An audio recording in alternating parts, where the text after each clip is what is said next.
Are you decentering? This channel is called Ellie Dove, 1.6 thousand subs, and this has got 140,000 views, meaning this video is clearly polarizing in some regard. Are you decentering men? I mean this as the highest compliment possible. I have never seen a more man-repelling look in my life. Thank you.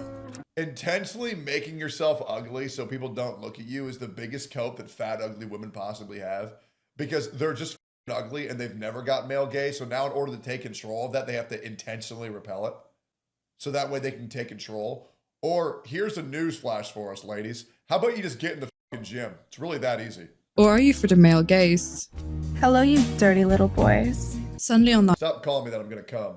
online, there's a discussion among women to decenter men from their lives. And if you're a woman who center men in your life, well then you can be a good friend to other girls or be a true feminist. It is completely fine for women to want men to be attracted to them, just like it is completely fine for men to want to be attracted towards women. Do you want to know why? Because our species is programmed to procreate. That's literally the entire point of being human, is to find a mate and breed with them. So it's not remaking breeding our species is bad. Like, all right, dude, let's just let all of humanity just wipe the fuck out. Holy people are retarded. I've said this before and I'm gonna say it again. Male-centered women are dangerous as hell. You can't make a woman who centers her entire existence around men a friend. You can try. And one way to show your values is through style. And Okay, don't get me wrong. If that's what they center their entire life on, and then like even while they're in a relationship, they stay that way, sure. But like there's nothing wrong with a woman trying to find a boyfriend. Straight up, like what the f is this argument? This is so retarded. Jeez. feminine expression, specifically who you are dressing for. I don't do this for the misogynistic male gaze. I do it for my gaze. And damn, my tits look good. So do you repel men or do you attract them?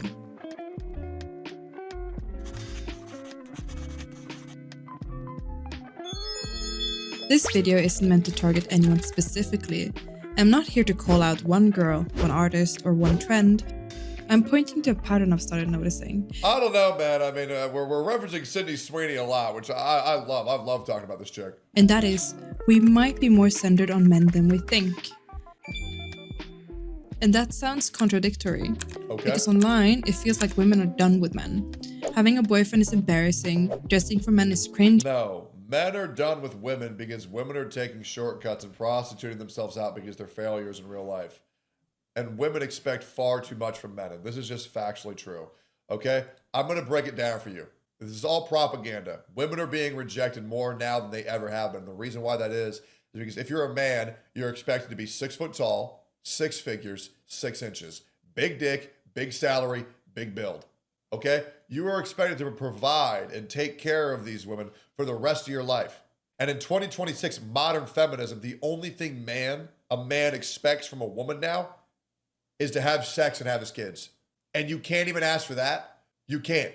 So men have all these expectations on what they need to do in a relationship. And it's fine for women to expect that shit from men.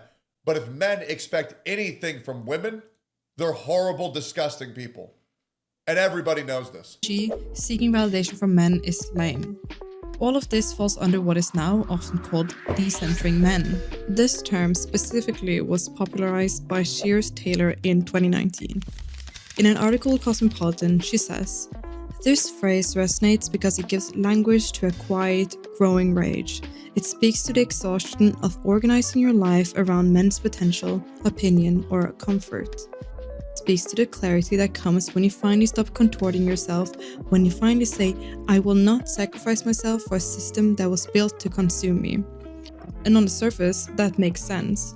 But somewhere along the way, decentering men stopped being only about who you date and started being about how you present yourself. In the 2020s, femininity itself has become ideological. There's no hiding that hyper-feminine expression has been on the rise the last few years, either as a trad wife, clean girl, or bimbo. But what is interesting is that more and more come with an ideological or political reasoning for their styles. Now, I will be completely honest. I just don't like women who dress like sluts. I don't. If you're showing way too much ass, if you're showing way too much tits, I know everything I need to know about you. You're for the streets. I don't need to see that shit. I am attracted to women who dress modestly and they dress for their partner, right? They go to the gym and they're not the ones wearing no fucking clothes. I love when women just wear baggy clothes and they don't give a fuck. But doing it because you want to be comfortable versus doing it because I don't want any men to look at me is like way different. It's like, shut the fuck up, bro. It's not that big of a deal. Whether it's a trad wife basing her style in her traditional values or the bimbo basing herself in progressive values. On one end, you're in alignment with men. That really is the truth, that being conservative leads you to being a good mother and being a progressive just makes you be a fucking psycho whore. And the other, you're in opposition to them. Simultaneously, the same style can be framed as empowering or regressive. For example, the same hyper-feminine look can be read as feminist, anti-feminist, ironic, since if you're one woman and you 50 dudes, you're retarded. If you're one man and you 50 women, you're retarded. I don't care. I think slut and whore culture is just for complete dipshits.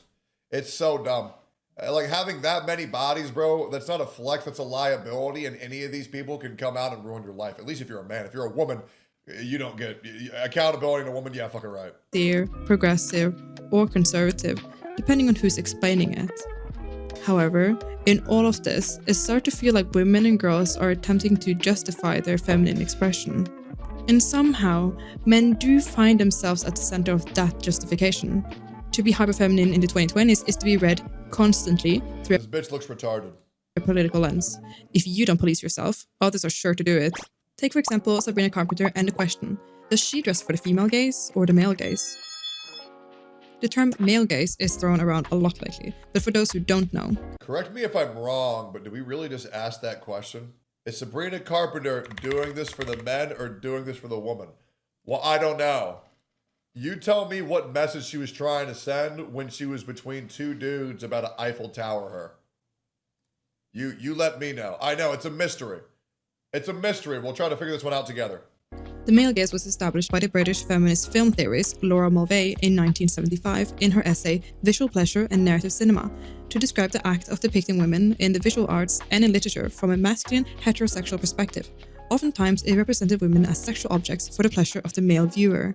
It is interesting, though, how we've taken something that has been used to describe how men have depicted women in arts and film and applied it to actual women. Before, it was to criticize the person behind the camera, but now we rather criticize the woman in front of it.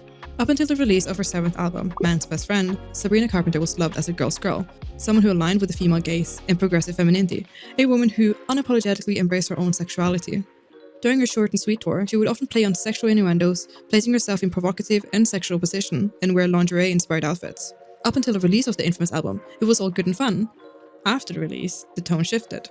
Sabrina Carpenter does not want to make subversive feminist art because she's not a feminist. I'm sorry, but if you're this fat and ugly, I just don't give a fuck what you say. Because why would I? I can immediately look at you and tell that you make bad decisions. The only way for you is up because you can't get any worse than this. I don't trust anything you can say. Sabrina Carpenter makes art for the male gaze because she loves living in the male gaze. She loves being the epitome of men's desire. I don't know how so many of you fooled yourselves into thinking Sabrina Carpenter was ever a girl's girl. Do you?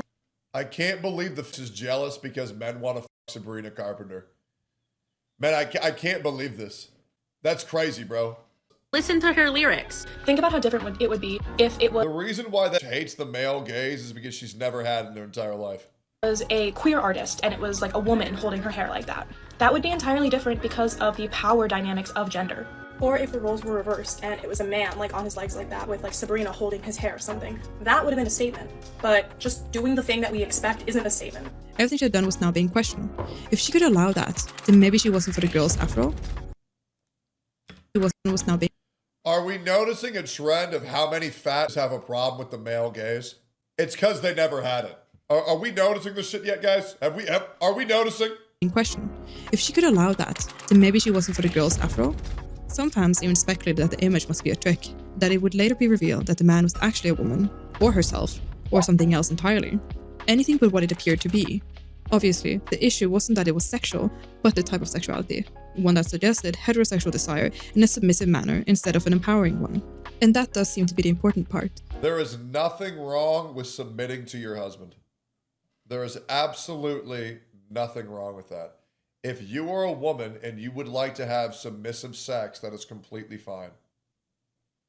I don't know why that's how it's been for thousands of years. The perception that a woman shouldn't put herself in a submissive role to a man, but she should remain active. And that feels very much in line with feminist thinkers like Simone de Beauvoir, who described man as the transcendent subject and the woman as the immanence, the one position as passive, acted upon rather than acting. To take charge of one's own sexuality is seen as feminist and progressive, until it isn't. This decade has seen the rise in normalization of sex work on a mass scale with platforms such as OnlyFans, which speaks to this shift in control. The feminist logic behind it is that women can take control of the gains and the profits by monetizing their own sexualization, rather than allowing men and industries to benefit from it instead. AKA, oh my god, bro, what benefit does a man have from looking at a woman's ass while she walks down the street? What advantage is that going to get him in life? I don't see any men becoming multi-billionaires because they're just looking at a woman's ass for free. Okay, like Jesus Christ. I'm sorry, bro. You can cope however you want it. The reason why women do OnlyFans is because they're failures in life and they can't do anything else. It's not empowering.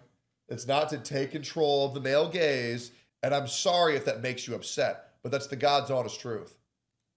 I'm not going to sit here and say that prostitutes are inspiring and empowering. Only in some cases. Here comes Sydney Sweeney. In a way, she and Sabrina Carpenter are quite similar. Two blonde American girls, similar age, both playing on their sexuality. Yet Sydney has been labeled as for the male gaze. For the majority of her career, Sydney Sweeney has been for the male gaze. At first, there was a sympathetic attitude towards Sydney, as her body has been quite sexualized in some of the roles she has played, most notably in Euphoria. Okay, her body wasn't sexualized. She was getting naked and then saying, "Are you jerking off to me again?" That's just sexual. That's not being sexualized. It's just sexual. What else could that be? However, which is also, that show is terrible. Taking charge of this sexualization and profiting from it, it wasn't received that well. How is it that we can champion platforms where women profit from their own sexualization, defend the free expression of female desire, and yet respond with discomfort when Sydney does precisely that? Openly monetizing and acknowledging. Listen, man, I'll be real. You guys know that I like Sydney Sweeney just because she didn't apologize for being white. And when she said that she was acting like a liberal, she says, "No, I'm not retarded." Okay? Good for her. That's great. It's nice seeing a woman stand up to just not being retards like the rest of the ones who get microphones. Her attractiveness? This is quite odd given the baddie culture online that builds itself on women unapologetically and proudly expressing their attractiveness and sexual appeal. However, when Sydney leans into it, she's accused of being a white supremacist or an There it is. The whole ad relies on the double entendre of jeans and jeans. It's more than a cheeky wordplay, it's a dog whistle. We are seeing the rise of fashion. It's just, dude, if you thought that American Eagle ad was a dog whistle for white supremacy, you're just retarded. I'm sorry that you have no relationship with your father, but holy shit, don't make that our issue. In America. And with this comes this rise of eugenics. Why the f? Okay. I find it hilarious how the chick whose genetics are actually inferior because one of her eyes is halfway down her face and the other one is halfway up, is upset about genetic code. Shit, I would too if I looked like a f***ing idiot like you. Holy crap, bro. What is this video? God damn. Rise of eugenics. You guys are complaining about that Sydney Sweeney jeans ad, so I went and saw it. That's Nazi propaganda. I can't believe another Uggs thinks it's Nazi propaganda because they have no personality of their own and they won't get the male gaze, so let's villainize anybody who does. Holy shit. I'm not saying that Sydney Sweeney is perfect and without mistakes, but it is interesting which women we include and which we exclude from the baddie club. Perhaps this also leans on the perception that Sydney is for the guys. For example, when Sydney announced that she was launching a lingerie brand, people thought it was a bad idea because she apparently has no female audience. And yet again, I have to ask, who is she doing this for? Who is the target customer? Who is supposed to buy lingerie? Either conservative women. That's it. Listen, I hate sex work as much as the next guy, but I'm at least okay with Sydney Sweeney because for the audience and the microphone that she has, she's at least said shit and put shit into the world that would be beneficial if more women acted and said shit that she's saying. women, but women are currently not her biggest fans. Hey, no one's gonna buy the Sydney Sweeney lingerie brand. That's really insane. To make a product for women when you low-key pissed us all off, so. When her film Chrissy flopped, people argued that it flopped because her supposed male audience wouldn't want to watch her play a queer role. Going all in on men in your career, if you aren't one, is the biggest mistake that you will make in your career, period. Sydney Sweeney is a perfect example of this. So the new movie that she's in called Christy, it flopped big time over the weekend when it opened. And the reason for that is because who do you think was going to go see that movie? That's not men wanting to go watch her in like some pretty outfit. This is her like quote ugly role. Like she's just going to try to be a really good actress in this. And you know who pays to go see those movies? Women. The point is that the judgment of Sabrina and Sydney seems to be rooted in men's attraction to them, or what we perceive it to be. And we can all wonder why Sydney is deemed more sexually appealing to men while Sabrina is not. And through that perspective, it's because Sydney Sweeney doesn't seem like a retard when she talks about her opinions online, and men find that attractive to find a woman that's not fucking stupid. That was like a 30-minute compilation of ugly being upset that they're ugly. Anyways, hope you all enjoyed that video. I'll see you on the next one. Bye-bye. Like, comment, subscribe.